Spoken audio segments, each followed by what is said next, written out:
ఈ రోజులలో యువత ఎక్కువగా ఎదుర్కొంటున్న సమస్య ఏంటి? అందరికి ఏమంటే ఈ 2000 కిడ్స్ కి వచ్చేసరికి అంటే వాళ్ళ తప్పేం లేదు. ఏం జరిగిందని అంటే ఒక సైడ్ చేతిలో ఫోన్ పెడతారు వాళ్ళు చిన్నప్పుడు. అన్నం తినిపిస్తారు. ఆ తినిపించే బదులు తినాలని మారం చేస్తే చేతిలో ఫోన్ పెడతారు. ఎంత దరిద్రంగా జరిగిందని అంటే ఒక స్టోరీ టెల్లింగ్ లేదు.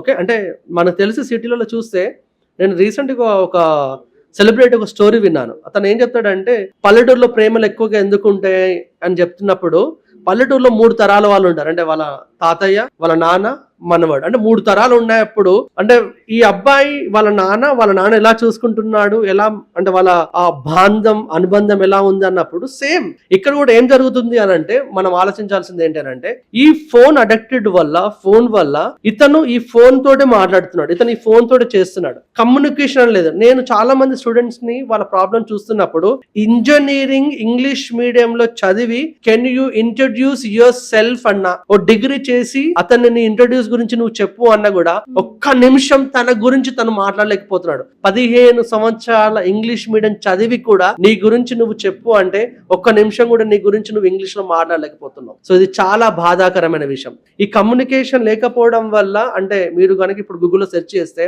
ప్రతి సంవత్సరం ఒక 30-35 లక్షల మంది ఇంజనీరింగ్ కానీ డిగ్రీ కానీ ఉద్యోగం కోసం ఒక స్టూడెంట్స్ వాళ్ళ అంటే నెక్స్ట్ ఉద్యోగానికని బయటకు వస్తున్నారు. కానీ వాళ్ళ దాంట్లో ఓన్లీ 5 నుంచి 7 లక్షల మంది మాత్రమే ఉద్యోగం పొందుతున్నారు. 25 లక్షల మంది ఉద్యోగాలు లేక కాదు. ఇది మళ్ళీ చెప్తున్నాను, ఉద్యోగాలు లేక కాదు, నీకు సరైన స్కిల్స్ లేక, నువ్వు ఇంటర్వ్యూ అంటే ఒక భయంతో ఉన్నావు, అంటే నువ్వు ఏదైతే ఎక్స్పెక్ట్ చేస్తున్నావో దాంట్లో నువ్వు ప్రావీణ్యత లేక